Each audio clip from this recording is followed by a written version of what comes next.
get my 6. Guys, I'm kind of shirking a little bit right now. Well, I'm doing my job here. I'm having a morning ramble. It's morning. Look, here's Dearly and Daniel.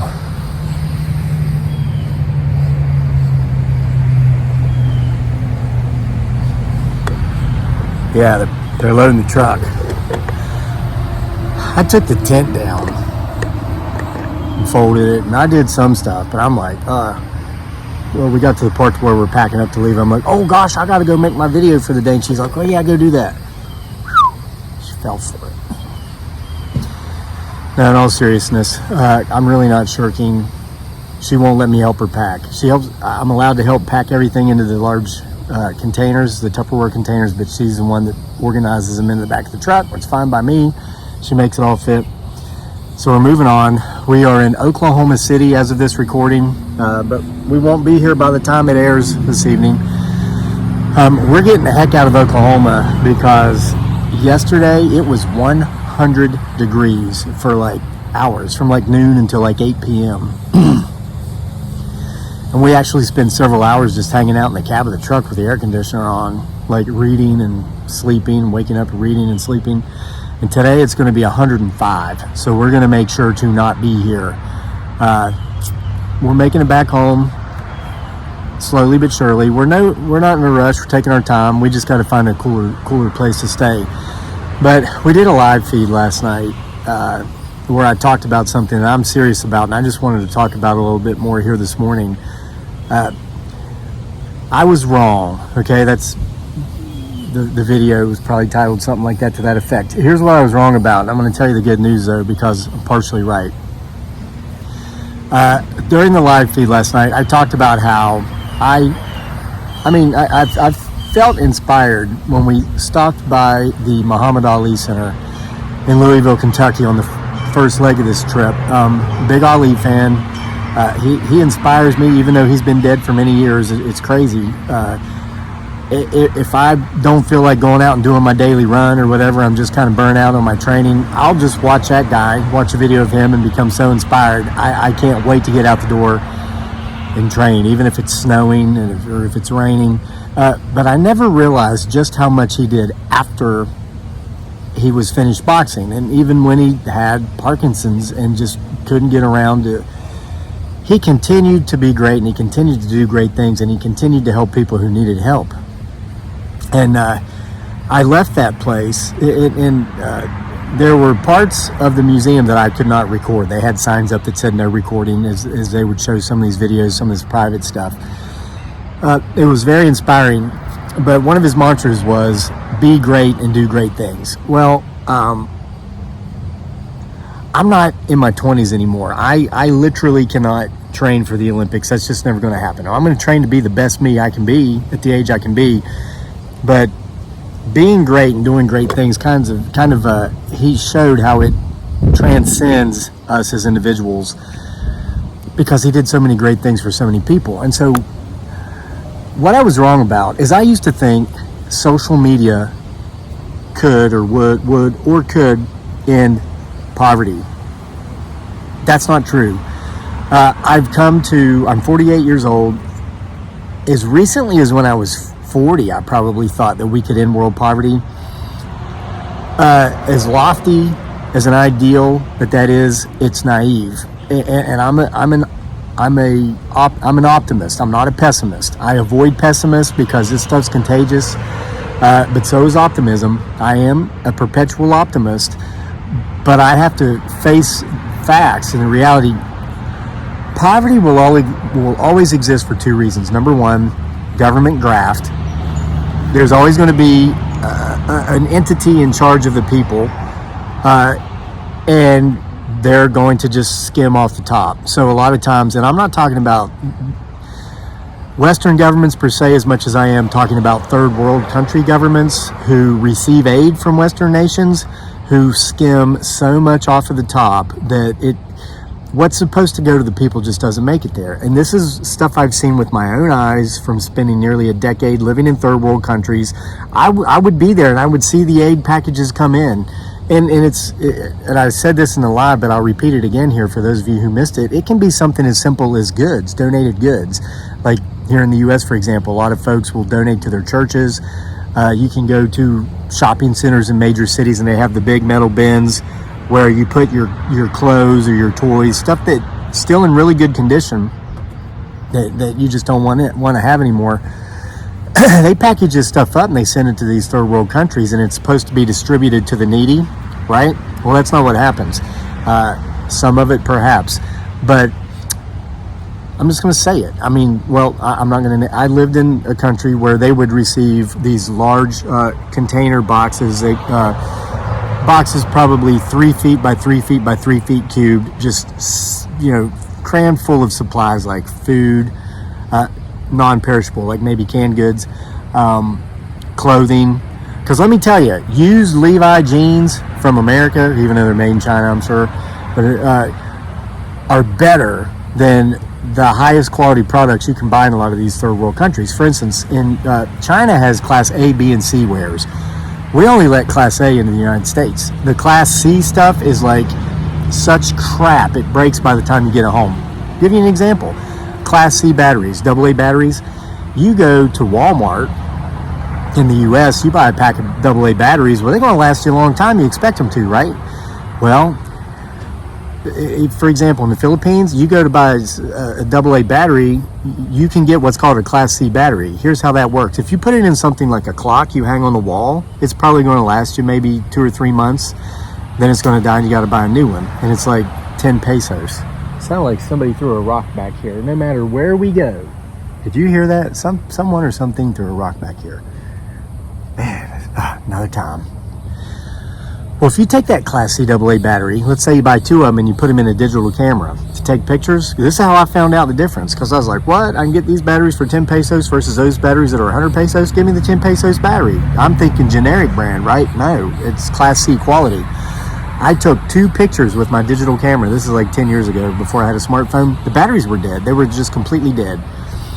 So that's an example. You can send used batteries. This is probably, you can't ship that stuff. But used stuff from first world nations is better than new stuff in third world countries.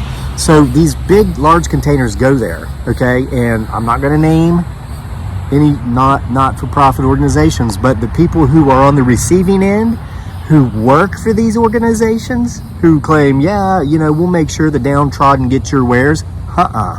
You know what they do? They sell it. And they keep the money.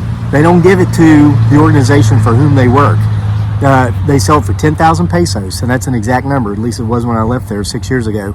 They'll take that box, and people don't even know what's in it. It's like those TV shows where you see where people that own storage units, people leave, they don't pay, so they just have these auctions, and you can buy them. Maybe you win a storage unit for $200. You go in there, and there's like $20,000 worth of stuff. That's what these folks do. So ignore the motorcycle. There's some old guy here in the park that has a Harley that thinks my beautiful wife is going to be impressed by it, so he keeps driving by and looking over to make sure she's watching him, which she's not. I wish that she would, so he'd stop. I want to yell, honey, watch that old guy on a Harley, so he knows you saw him and he stops doing this. I'm trying to make a video, but whatever. They'll buy these things for 10,000 pesos, and then they have these private stores where they stock this stuff and they sell it. The people who have money buy it because, again, it's higher quality than anything they can buy brand new in their stores. There he goes. Okay, she must have looked at it. He got his acknowledgement by that beautiful young Filipina girl. Okay, and the people that this stuff's meant to go to, they don't get it because they can't afford to buy it. So that's an example of graft. And so that's one reason poverty will never cease to exist. Number 2, and this was hard for me to understand, because see, when you have work ethic and you don't mind working and you're willing to take shit jobs, and I don't cuss much on this channel, but I mean shit jobs, so that you can take care of your family and be responsible, you kind of assume that everyone else is the same way, but they're not. Listen. And this probably reverts back to human nature.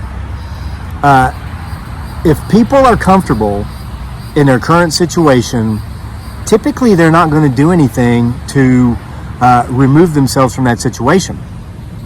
even if it is to better their situation. We could always do more to have more, but once we reach a level of comfort, we kind of rest on our laurels, because why continue to kill yourself? And that makes sense, right? But now here's the deal. When you have people who are in a comfortable situation because other people have provided that situation for them, why would they do anything on their own to elevate their situation? Now, this is it's a very gray area. You could be in a very comfortable situation because you were born into a family of affluence. Maybe you're a trust baby.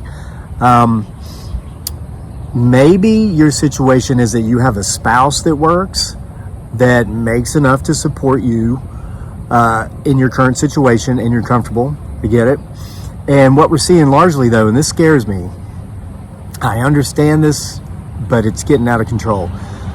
Generation Z, 50% of all adults under 30, that this Americans 18 to 30, half of them still live at home with mom and dad. Not judging, I get it. In this economy, gosh, Brandon. And can you believe people keep cheering for this guy? Oh, whatever, it's not all his fault. That's an excuse people use. Whatever. You can make money during good economies, during bad economies, whether there's a Democrat in office, whether there's a Republican office. But you know what? They blame the last guy so much. I just have no empathy. When people want to blame Brandon, okay, blame Brandon, whatever. It's not entirely his fault. But 18 to 30-year-olds, half of them are living at home. A very large percentage of them are not working. But the scary part is that a full 25% of them aren't even looking for work. Again, I'm not judging. I am doing the best I can for my son to make his way through the world as pleasant as it can be. And I intend to continue to do that even into his adulthood, because I don't want him to have those shit jobs like working at the post office like I did, delivering mail 12 hours a day at times 17 days straight without a day off, and just constantly getting screamed at. And where the harder you work, the more work they give you, because the dirt bags who are always calling out sick, going to the union if they get fired for sometimes throwing away third-class mail in dumpsters. Yes, it happens, and the union gets their jobs back for them. But if you're a worker, they just lean on you more because they know you'll do the work. It's not going to happen to him.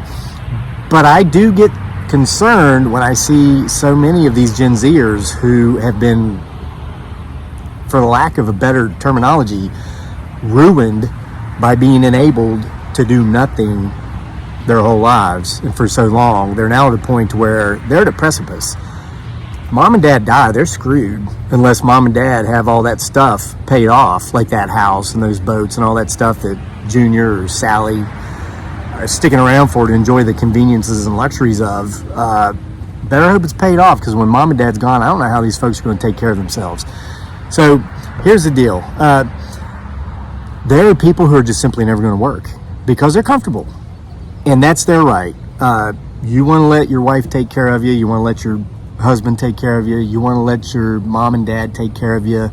I mean, I know people who are in their 50s who are still letting their aged parents who are in their 80s pay their bills for them. That's their right. That's their prerogative. We're not going to judge them. But I have a plan that's not going to help them. Because here's the deal. You cannot help those who do not want to help themselves. So I do believe, though I've come to accept the fact that we will never end world poverty because of graft in government, graft within organizations who claim to want to end poverty. If that were true, they would no longer exist. And now who's in the business of putting themselves out of business, right? And thirdly, there are just some people who are never going to work, no matter what. They're comfortable the way they are, and that's fine. But there's a class of people that I consider to be the forgotten class. And there's no one championing for these people because they can't divide and conquer. Because they're already divided. They're not conquered. They have one hell of a fighting spirit. They just don't know exactly how to direct it. And the group of people I'm talking about are the working poor. These are people who do have work ethic. These are people who do go out there and work. Okay, these are people who obviously weren't born into a comfortable situation, or obviously don't have someone who provides a comfortable situation for them to the degree to where they cannot go out there and do for themselves. These are the folks that have to get out there and do it for themselves, or it's not going to be done for them. And it I'm talking about is basically providing a living for themselves and their families, paying their rent, buying their food, putting gas in their car to get to that job that barely pays them enough to put gas in their car and buy their food. The working poor. Now, why is nobody championing for them? Again, this is just, and call me whatever you will. I can use historical facts to base this upon, one of them being Bacon's Rebellion. We went to Jamestown last fall and got reminded of what happened with that. This is going back to Jamestown, 1609 or 1618, somewhere around there. It was several years after the settlement. The community at the time was made up of white people, free blacks, Native American Indians who decided to kind of integrate with the settlers because there was just something about the way they were living that they liked. They liked the sense of community. So you had multiple ethnicities, multiple backgrounds, all living in the Jamestown settlement. And as you know, they were mostly farmers, and they would grow cotton, tobacco, these things, and then they would send it back to the motherland of England. Now, they were paid, they sold this stuff. It wasn't a big amount, but there were some rogue Native American Indian tribes who would attack the farmers, whether they were white farmers, whether they were black farmers, whether they were their fellow Native American Indian farmers who had fallen in with the settlers. They would steal their stuff, they would kill the people, and then they would sell it on the black market. Black market goes way, way back, and get the money. Well, the powers that be, they didn't care. They didn't care, and the people kept going to the government saying, "Hey, you need to protect us because they're killing us. They're stealing our stuff. They're taking away our ability to make earn our livelihoods." They're like, "Oh yeah, okay," but they did nothing about it because, well, why would they? There was something in it for them not to. They were getting this stuff for 50 cents on the dollar or less, 10 cents on the dollar, so their profit margin was bigger. Well, the people took it upon themselves to do something about it. This is where Bacon, he was cousins of the governor, distant cousins. They didn't like each other, but he formed a group of vigilantes that were made up of whites, free blacks, and Native American Indians, and they stood up for themselves. They protected themselves, and when these Indians would come around to kill them and steal their stuff, they fought back, and they would win these battles. So the powers that be went to a local Indian tribe because they wanted to tell them more lies. They wanted the Native Americans to give up more of their freedom or their whatever to them, and they refused to do it. They said, "No, we're not going to do it because your people are now killing our people." And the powers that be said, "Well, yeah, but only because your people were killing them first." And so whatever, they came to this big disagreement. The natives weren't going to help the powers that be at the time, and so the powers that be finally said, "Okay, we've got to crush this rebellion, but we're going to crush out our guys because, surprise, surprise, there was more in it for them to whatever." You see where I'm going with this. And so there was a war. It didn't last long. Bacon ended up dying because he got lice so bad. You could actually die of lice back then. They said it was lice. He got infected and all this stuff. He died, and then his side lost. And so the powers that be said, "All right, we got to make sure this doesn't happen again," because though they were the powers that be, there wasn't a lot of them as far as numbers went, and Bacon's guys were crushing them. And if he hadn't died, they would have won, and the revolution probably would have happened in 1620 something instead of 1776. So the powers that be said, "How can we make sure that these working class people, these peasants, these people who were not born into English royalty and who were not knighted by the king or the queen, how can we make sure they never band together again to threaten us, because they will beat us?" And of course we saw that they did in 1776, but it took 150 years. How did the powers that be keep the people from joining together to overthrow the powers that be for another 150 years? Well, here's what they did. They said, "Let's separate them. Let's get them to view each other as different based upon their skin color. Let's give some more rights than others. Let's take away certain rights from others and not give them any of these rights at all, but let's bestow all rights upon white people. Let's take rights away from blacks, free blacks. Let's take rights away from the Native American Indians.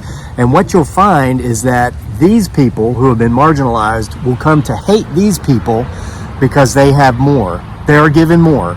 Okay? And these people who are given more, they didn't choose it. That's just how it is. They enjoy it. They don't want to give anything up. They will come to hate these people because they're going to view it as if, well, they're being resented for something that's not their fault. And so resentment will be returned through resentment. And next thing you know, these people are all going to hate each other. And it's going to be based upon skin color because that's how we're designing it. When in reality, we're trying to protect ourselves. The powers that be, we're trying to protect us against them, because if they ever figure out they're equal in the eyes of the Creator and in all ways, but we've got to make them think they're not. And it worked, and it's working now. So this idea of having a champion for the working poor, we've got to do it for ourselves. And there's never been a better time in history for those who have work ethic, those who listen, if you're not working right now, if you're sitting around saying, yeah, I've been waiting to hear this. This is a message I've been waiting for. I want to know the way out. This message probably isn't for you. I'm talking to the people who aren't sitting around waiting for the way out. I've talked to those people until I'm blue in the face. I've talked to people who are like, man, I wish I could do what you do. Say, do it. Nothing's stopping you. And I would even explain to them how to do it. I'm like, what are you interested in? What's your passion? They'd say, oh, well, I really like this, but who cares about that? Seriously? Who cares about that? More people than you know. There's an audience out there for everybody. I was talking to a woman the other day, Gwen. Hi, if you're watching. She's from Arizona, and her husband, Chuck, grew up in Southwest Virginia, down there south of Roanoke. She was asking me about a certain type of farming I'd never heard of, because she's considering starting a YouTube channel and making videos about this. It has something to do with arid gardening, cactuses and other types of plants that grow in the desert, propagation, which is something I like, but it's about trees on the East Coast. You know, we've grown thousands of trees there in Virginia. But I told her it's this simple, because she says she's looked for videos on YouTube about it because she wants to expand her knowledge on it, and she's only found one YouTuber that makes the videos. And I told her, I said, well, be the next person to do it. You can corner the market. There's enough people out there that want to know how to garden in arid conditions, arid climates. I'm convinced of this. I told her this, and I believe it to be true. If she were to do that, and she were to make a video every other day, she's not part of the working poor. She's worked her whole life. That's why this message is for people like her.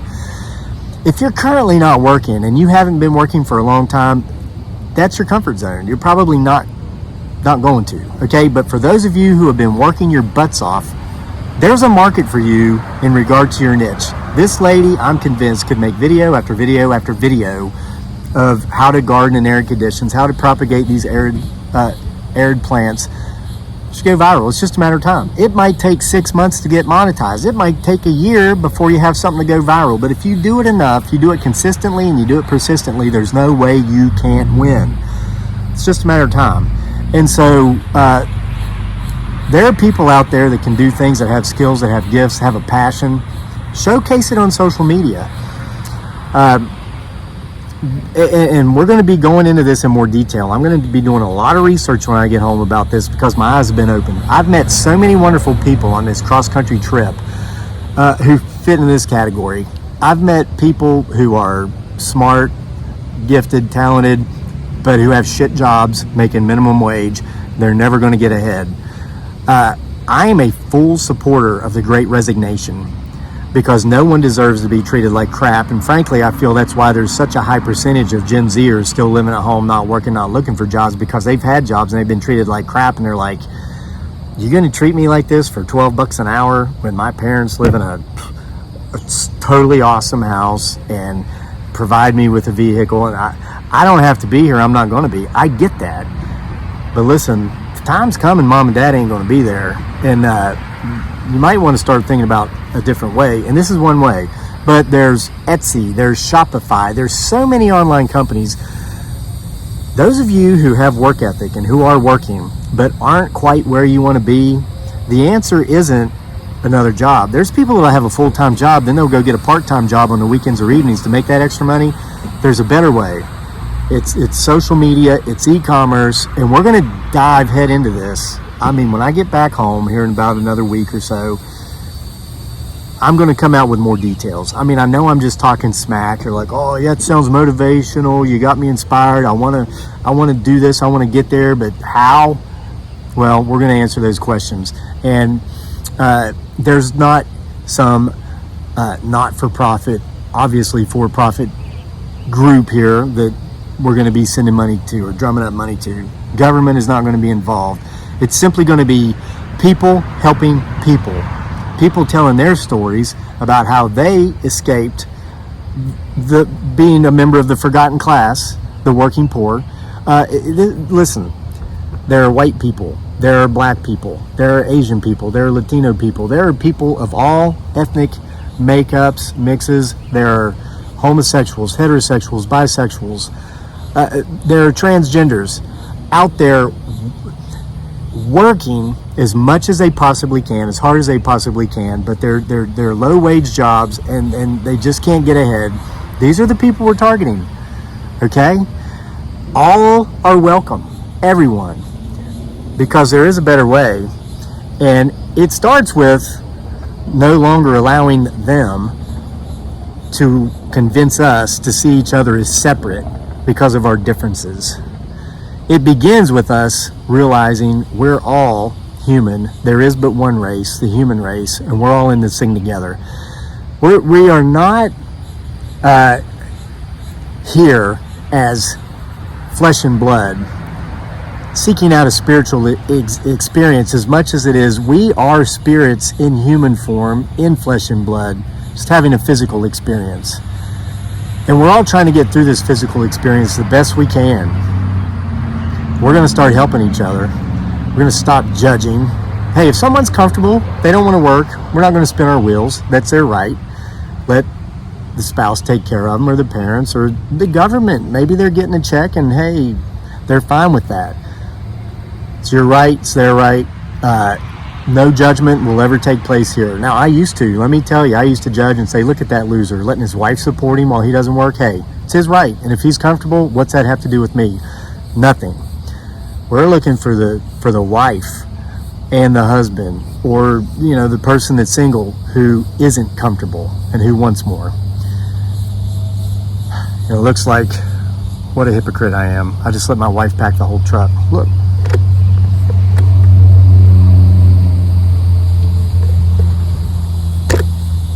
Nah, seriously, she won't let me help her because she says I do it wrong, so that's fine. So, hope you got something out of this. It's kind of vague. I know it's vague. But we're going to be coming at you with details here soon. This is, Muhammad Ali said, be great and do great things. Well, I'm not going to consider my great, but I'm going to try to do something great. I'm going to try to show some of the ways I've figured out to make a better life for yourself without having to depend upon government or without having to depend upon employer. Get out there and do it on your own. I think that would be something great to do. So, you got any ideas? If you have a story, if you're in social media or if you're in e-commerce, you got a story, leave it in the comments section. Okay? See you for more next time. It's going to be 105 degrees today. We are leaving Oklahoma City. We're leaving Oklahoma. Thank you, Oklahoma. It's been a wonderful visit. See you for more next time.